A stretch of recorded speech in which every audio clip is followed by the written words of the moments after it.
and welcome to Lunch Break with the Village.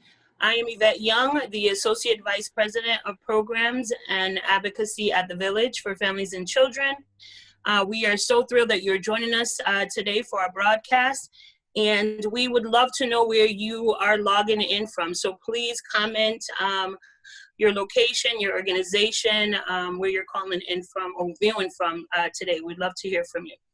So today is part 2 of our racial trauma discussion. Our part 1 aired 2 weeks ago, and that episode is available on thevillage.org/lunchbreak website. So if you want to watch, you didn't get a chance to watch it, you have an opportunity to do so. But nonetheless, we'll still make sure that you have the information you need to be able to follow along today. So with me again on this episode is Yanique Grant from our Adult Services Program at the Village. And she will be, going in depth today on how do we heal and move forward from racial trauma. But before she goes into that aspect of the dialogue, she'll start our conversation with a brief recap of what is racial trauma so that we can have that as a foundation to our understanding going into this conversation. Welcome, Yanique. Thank you for joining us. Before you begin, I just wanted to let folks know we will be taking questions from the audience. So please, at any point you have a question, please place it in the comment box and we will make sure we get to as many questions as we can for this broadcast. All right, so Yanique, thank you so much for being with us again. It's great to see you.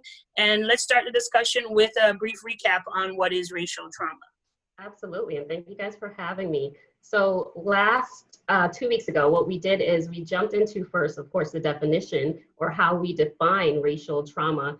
And what I gave as a definition is a racial discriminatory event or multiple events that BIPOC individual, and BIPOC just simply means Black, Indigenous, or people of color, so that's the acronym BIPOC. Okay. And what these individuals experience as physically or emotionally threatening. So these events tend to have a lasting effect on the person's functioning. The events include, but are not limited to, humiliation based on race, shaming events, witnessing harm to other BIPOC individuals, and all of these can be direct or indirect. I know we jumped a bit into just who is affected and how it shows up. Just a brief synopsis of the symptoms would just more so be avoidance, negative emotional state, exaggerated beliefs of the world, or hypervigilance. And then I threw out a name, which was Dr. Nadine Burke, who spoke a lot about just the physical symptoms that come along with it and how it affects just BIPOC individuals on a larger scale, and the research that she's done into that. In terms of racial trauma, we did say that although it does affect a lot of people of color, Blacks tend to be affected a little bit more, a lot more actually, than most groups, because we tend to be further away from what we would call the European standard of normal. So the further away you are from it, the more discrimination you tend to face. So, okay. Yeah, so those are the things I definitely wanted to kind of touch on. I know that we didn't get a chance to go into just the intergenerational part of it. So what I wanted to just throw out there for everyone to know is that research has shown that trauma can result in epigenetic alterations. And this simply means that it can literally change the gene expressions and pass down from generation to generation, resulting in our children, right? BIPOC individuals and BIPOC children being a lot more sensitive to race-based experience. So pair that with the fact that there's a lack of representation. It then leads to a deficit in self-esteem, right? So how we view ourselves, we tend to internalize all these narratives that are out there and view a lot of things as unattainable because we don't necessarily see other BIPOC individuals attaining it. So there's just so much to it. Yeah, it's a very, I think what's clear is it's a very complex issue. It's not one that you can decipher in a short conversation. It requires a lot of education and doing research and conversations.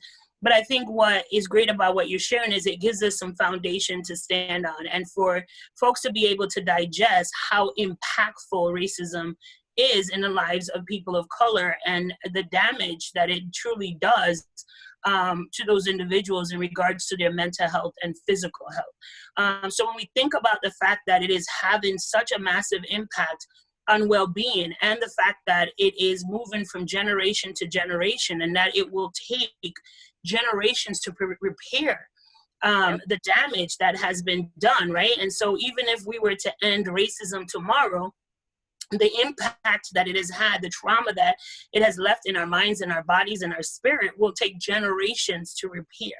And I think sometimes people lose the fact that it is that impactful, that it's not just a minor issue, but it really does take a toll. So keeping that in mind, what do we do to heal? Because at this point, healing is the only option, right? It's for us to, one, change the system and get rid of systemic racism and create a world of equity. But in the process of that, how do people heal that have experienced racial trauma? Right. So I always say that it's not so much how do we heal, it's the question of how do we begin to heal? Because healing is such a complex thing to talk about that it's multi-layered. So I always say it's a matter of beginning the healing process and then recognizing that things will ebb and flow as you continue to heal, because healing is messy, right? Things will come up that may trigger you, all the above. So I usually start off by saying that we need to recognize that this is a mental health issue, right? So awareness is absolutely the first piece of this. As we begin to learn more about how racial trauma affects individuals, we can then tackle it appropriately through adequate treatment. So right now, majority of the treatment available for trauma, because I am a trauma therapist, it's based on European perspectives, and therefore it lacks cultural relevance. So I always try so hard when I'm dealing with a BIPOC individual to sit here and have to adjust it based on who's in front of me, based on what they're going through. And those things are normal, but that's not something that everyone knows how to do. So we need to be clear that that's something that needs to be taught across the boards. There was a huge push for cultural competency before because we recognize this. So now the push needs to be, okay, let's add how to be anti-racist on top of the cultural competencies, right?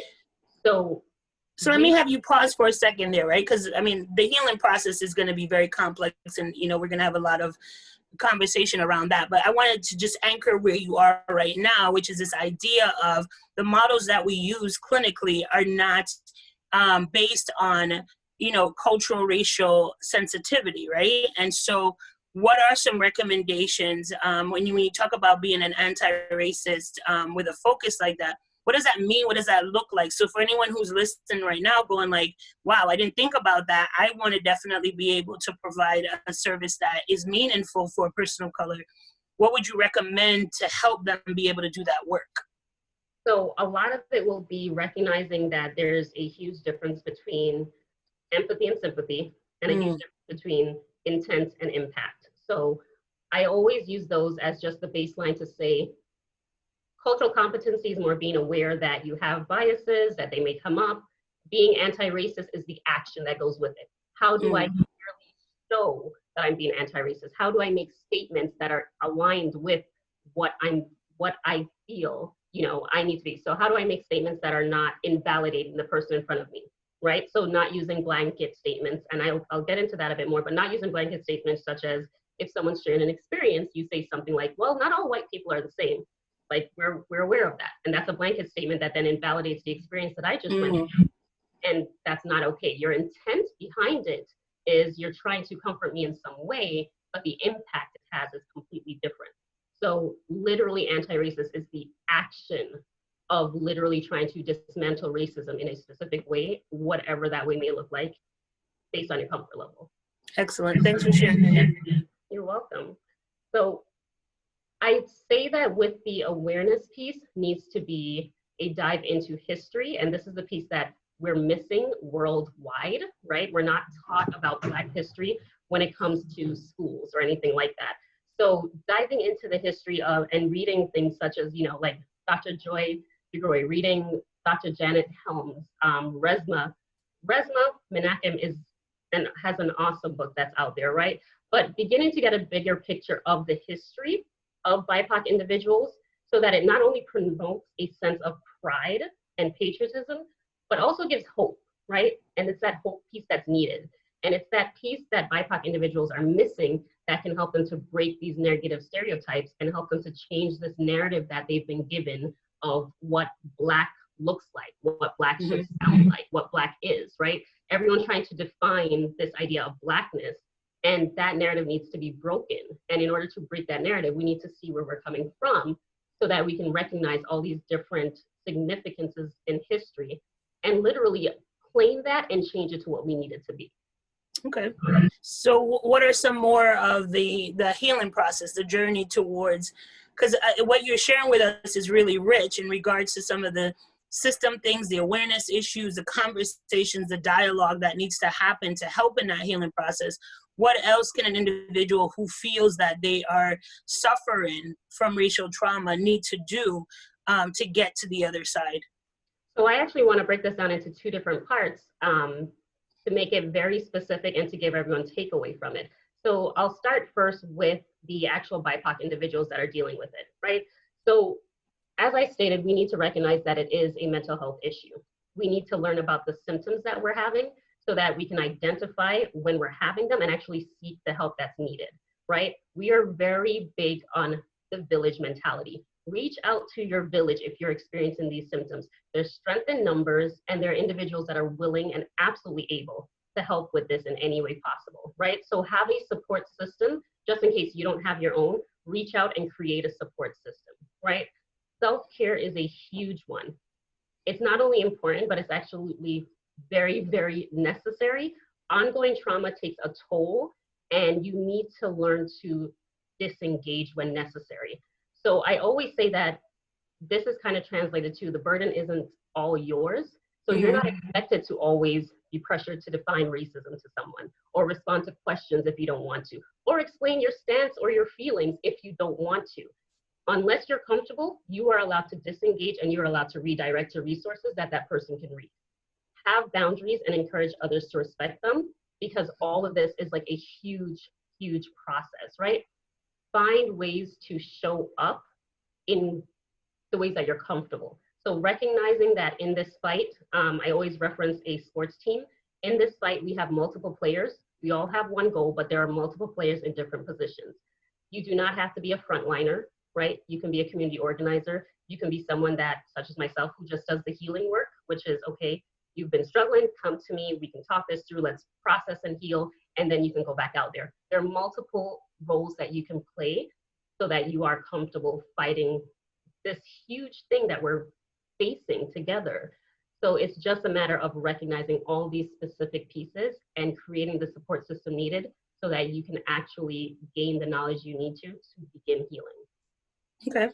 That's specific just to BIPOC. To allies, it's kind of a different scenario, right? With that, it's figuring out where you are in your racial identity. I point everyone all the time, no matter where I talk, I point everyone to Dr. Janet Helm's book on racial identity to recognize for allies where you are on that spectrum, right? Acknowledge it, work through it, and focus on your why. Unless you focus on your why, which is why am I an ally? Why am I standing for this? Why am I fighting these injustices? It will get very difficult and it will get very tiresome. It's frustrating, right? As a Black individual, I deal with this on a daily basis, so I know how to push through and fight, right? For an ally, it's not as simple because it's one of those things where, honestly speaking, you can say to yourself, well, you know what, I'm not really affected by this and this is a little too hard, I'm done. So I always say go back to your why when you're tired. Absolutely go back to your why. Invest time in learning, right? Make an actual commitment to trainings, readings. As I said, history is such a huge part of it. And if you're not aware of the history of it, you will not get the pieces that you need, right? Validate, huge. Validate the impact of racism. As I said, avoid the blanket statements, right? Recognize that even though your intentions may be good, you may have an adverse impact, and you need to recognize that and say, you know what, I'm sorry, I didn't mean that. Let me rephrase this, right? You're not a bad person for having implicit biases or any of that. We all have them. I have them, you have them, we all have them. You're not a bad person for having them. It's a matter of when you recognize that you have them, what then are you going to do with it, right? How are you going to have a changed behavior that then follows it? Being cautious of stereotypes is another one I always throw out there, which is just working on addressing that. Ask questions, get curious. If you ask a question and someone's not able to answer, as I said, and as I said on the other side, there may be some boundaries there, you're able to research this. You're able to ask someone else, but get curious. I think the other thing is recognizing that, and this is something that others may disagree with me on this, so I always say this is just my perspective, right? Recognizing that we are not necessarily, once again to my allies, we're not necessarily blaming you for our history. What we're saying is acknowledge where the history is, what took place, the damage that has been done, and then stand beside us to work to break the systems that keep these oppressions in place, right? Your fight is valued, and we are not sitting here trying to make you feel shameful or anything about it. We just need you to stand beside us and take down the systems that keep us oppressed and continue to have this perpetual cycle of damage, right? Yeah. And I think one of the things that, as you say that, I think about is, when you have privilege and you have power and you have access, how do you leverage that and how do you use that? Because in this issue of racism, it is a power, privilege, and access issue most of the time, and it's who has it and who doesn't have it, right? And so when you talk about allies, the reason there is a need for allies is because there are individuals who have privilege, power, and access and can actually start to dismantle the systems that are oppressing others, or can demand change within those systems because they may look like the individuals who are holding power or have access to the individuals who are making the decisions to oppress. And so I think that's a really valid point when folks ask about or is thinking about, well, what does allyship really mean, which we'll be talking about in our next episode. But I think that piece that you mentioned is really critically important. Absolutely. I have many friends who are allies, and the questions that I get asked, which I love, is something as simple as, how do I amplify your voice, right? Something as simple as that is a huge deal to me, because that shows that you're standing beside me and caring, right? Standing in the gap and saying, okay, I may not know about this specific topic, but you know what, I'm on Facebook, let me share these articles that I'm seeing so that the people that are in my circle are able to recognize, like, hey, this is a problem, we need to pay attention to it. So I always refer to it as standing in the gap and recognizing that there are certain spaces that we may not always have access to as BIPOC individuals, but you do. And this is where you can utilize yourself. Okay, so I'm going to pause there for a minute because I just want to remind our audience that we do have the opportunity to take questions. So if, as you're listening, you have some questions you would like to ask to Yanique, please write those now in the comment section. So in the last 10 minutes of the broadcast, we can address the questions that you have and get them answered before our conversation wraps up today. So take a few minutes now and get those questions in so we can start discussing them before our program ends. So you started talking about, I think the ally piece is critically important. How do allies, you talked about standing the gap, so please, expound upon that as much as you need to. But the other piece that I would like for you to talk about a little bit and share is, how do allies help in the healing process? So a lot of the work that I've been helping with in terms of telling allies that they can jump in is redirecting to spaces, safe spaces for their, whether it's colleagues, friends, or clients, if they happen to be in the healing profession, such as myself, right? Not only that, but there's a list, which I won't get into full details, but there's a whole list of things that if you are a clinician that's not of color, you can do while you're in a session with a BIPOC individual to break that barrier and allow them to feel very comfortable. Here at the Village, I can definitely say that our clinicians are, like, we're really, really fortunate to have clinicians that literally not only do the work, but do the research needed. I know here in the Adult Services Department, I had reached out for feedback, and it was amazing to hear my fellow clinicians share with me all the different things that they're doing in their sessions, such as giving encouragement, right? Literally having a list of resources if needed, not only resources of clinicians of color, if that person happens to say, you know what, I really can't talk about this with you, and them being okay with that, but then also resources in terms of learning history that's needed, resources in terms of healing that's needed for the BIPOC community. So all of these specific things, it's having the guts, I'll say the guts, for lack of a better word, having the guts to say, you know what, I may not be able to help you with this, but here's who can. And every single feedback that I've gotten from the clinicians here that are not of color has been just that. I'm encouraging, I'm recognizing where I am, I'm literally trying my best to validate, and I'm asking questions. If I'm not sure how to respond to something, I'm asking, hey, where do you need me right now? What can I do right now to show you that I'm here standing beside you? And that's really the basis of it. If you're unsure, ask. That's a good point.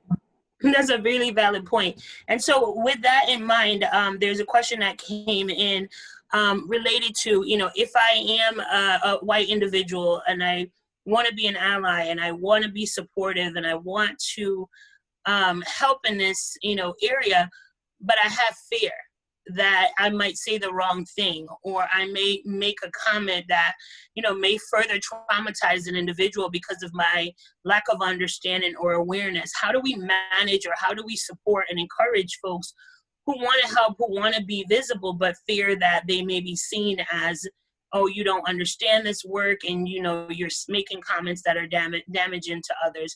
What would your advice be to those types of individuals? I'm going to redirect to what I just said. Ask. Here's why I say that, right? The perfect example is yesterday, a close friend of mine wanted to comment on my hair, and she was literally saying, you know, that's a really fun hairstyle, like that's awesome. And she paused and she's like, wait, I don't want to say fun if that's, you know, considered inappropriate. She said, you know, how can I respond to this? Or how can I say like, this looks amazing? And I responded in whatever way I was comfortable, and that was it, right? And she does that really often. She's really great with just asking, hey, I'm not sure how to word this because I don't want it to sound this specific way, but this is what I'm trying to say. Can you give me more direction so that next time I want to say something, I know where to go or I know what to say. So find someone you're comfortable with and you're able to ask. And once again, if someone's not able to answer or just not in the mental or emotional space to answer, respect that and then outsource, right? Look into resources that can help you. Okay. There's another question. Let me make sure I grab it. Is it further damaging or traumatizing for allies to share violent images, etc., on social media when trying to bring awareness?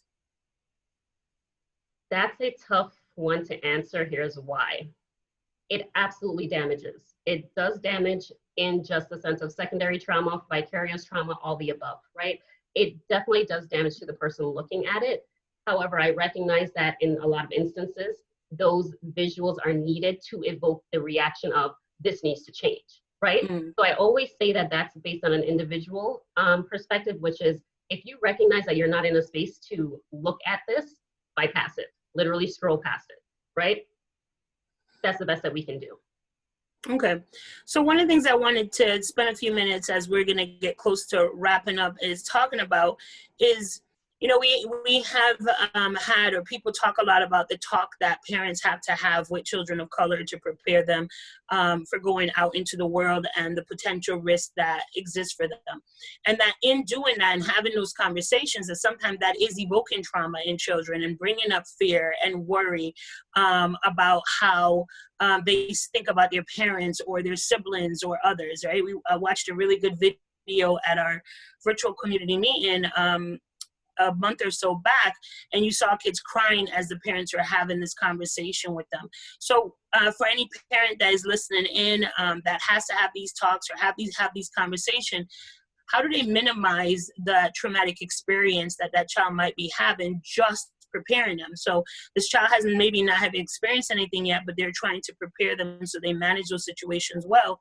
Is there anything that you would recommend or suggest parents do to help minimize that traumatic experience for the children?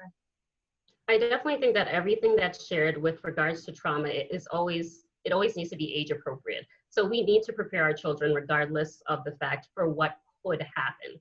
I think that as we do it in age appropriate ways and continue to do it little by little, as long as we're countering it with that resiliency piece, right, which is such as my daughter, exposing her to, you know, people that are not of color, that are amazing, so that she recognizes that, hey, this can happen, right? So she knows what racism is and all the above, but then pairing it with, hey, here are all these other people that also, you know, are standing by our side that are doing that. So balancing the fact and reality of it along with the resiliency, which you as a parent can manage, just by continuing to give validations, affirmations, all the above. because it's needed. When we think about regular trauma, such as, teaching our children not to talk to strangers or not to get into strange cars, it's the same thing. We teach our children this from young, and it could absolutely damage them, but we still do it because it's necessary. It's the same thing with racial trauma. It's needed, and it's just a matter of balancing it and making sure it's age appropriate. Okay.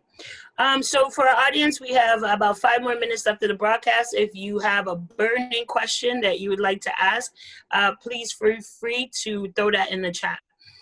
So as we continue to wrap up, what are, in summary, because I think, this is where we are in this process, but in summary, what are the key takeaways you want folks who've been watching this broadcast to know about racial trauma, to what should they do with the information that they have learned thus far as how they applied into their personal lives or even in the work that they do? I would want everyone to take away the fact that just as it is with other complex trauma, it is a mental health issue. That's the first and foremost important thing, right? A lot of people look at it as, oh, this is just a in the moment thing that's happening because someone else has gotten killed by police brutality. No, this is something that has been ongoing. In another forum, I had someone show a video of the Golden Girls. It's a specific episode of the Golden Girls where they were talking about the Confederate flag and that conversation of racial trauma. And we're talking in the 80s at this point. So it's an ongoing thing that has never died down. It's just now that we have access to the media, you guys are getting it a lot more and seeing it a lot more in your face. So recognizing that it's a mental health issue, bringing awareness to it in the way that's needed, and then recognizing that your fight in it can be in a place where you're addressing it in a comfortable way. And I always stress that just because a lot of people tend to internalize this guilt and shame of, well, I'm not out there protesting, right? Or I'm not doing X, Y, Z. I'm not doing what the next person is doing in this fight, so I'm not good enough, or my fight in this is not valued. And that's absolutely not true. Show up in whatever ways you can and recognize that there are multiple roles that you can play to bring this to the forefront and get change done. Okay, excellent. No, and I agree with you on that. I think we all struggle with as we see our colleagues or we see our friends or we see celebrities or we see anyone, out doing things that are visible, that the assumption is unless you're visual and people are seeing you do the work, that means that that's where the value exists. But in actuality, it's the individual decisions and choices you make. It's the conversations you're having in your home with your family members. It's the, requests that you make privately in certain settings to say this has to end or has to change, that there is a lot of value in those moments, in the quiet moments behind the scenes that are not witnessed by everyone, that actually matters just as much as the people who are, face front and doing the work. So I'm glad you mentioned that, because I think everyone needs to understand that there is value in the work that they're doing to eradicate systemic racism, and that in the process of doing this very difficult work, how important it is to do self-care. Right? Because of how much of a toll it takes on your mind, body, and spirit. So I so appreciate you joining us for this 2-part series. I think that, as I said in the first episode, this is such a timely conversation. There is such a need for folks to understand the impact of racism on the lives of people of color. I think you've done an exceptional job really highlighting that impact. And I think you've also highlighted that there is there's services there to support this. And I think, the beauty of today's conversation is that, a lot of people don't think about it as a mental health issue, but now they will. And individuals who might be struggling with this issue now know that they can get some help and get some supports that they need to be able to heal from the experiences that they're having. So I really appreciate you taking the time and joining us. So we're going to, so actually before I wrap up, there was a question about what was the book that was recommended for reading? There were a couple. If the person's speaking about racial identity and where they stand, that's Dr. Janet Helms. Okay. In terms of her children's book, I know I gave a lot of resources, but Vashti Harrison has a book that I use with my daughter, as well as my daughter's best friend who is Caucasian, and we literally sit here and age appropriate, it talks about all these amazing Black figures in history and it leads them to celebrate diversity instead of having this very skewed narrative that we've been fed. So I always say in trauma, when you claim the narrative and reframe it and make it something different, you can absolutely change your outlook on it. Okay, excellent. And this reminds me, as I'm closing up our episode for today, is that we do have resources available that are downloadable on the Village's website and available through Facebook as well. So if you are looking for those resources, if you go to thevillage.org/lunchbreak, you'll see the download that was shared for the first episode, and it is a very comprehensive resource. So please get access to that and utilize it. I want to share with you that our next episode will air on July 16th at noon. Our topic for that discussion is going to be on allyship, and we are fortunate to have Dr. Mesa Akbar with us on that day to share her research and her expertise and knowledge in this area. So I highly recommend that you guys join us for that, and that you notify your friends and colleagues about that episode. As always, know that we are available and you can access us on Facebook, Instagram, or LinkedIn. You can also access us on our website for more information and to get information about upcoming episodes. Once again, Yanique, thank you so much for joining us. I appreciate you and I appreciate your expertise. And for the audience, we appreciate your participation and your attendance with us today and your willingness to learn about racial trauma. And as I said last week, the Village is here to support any individual who is struggling with any mental health issues, whether it's racial trauma or anxiety, etc. And that we want you to know that we are here for you. We are here to provide you with services and support. So please access us if you are in need. There is no reason for anyone to sit in silence and isolation as they're struggling through mental health issue. The stigmas that have been there, we need to eradicate. So if you need help, you need support, we're there for you. We have a diverse community of individuals doing this work. And so please access us for that support. So with that, thank you so much for joining us. Thank you so much for tuning in with us today. And until the next time, be well.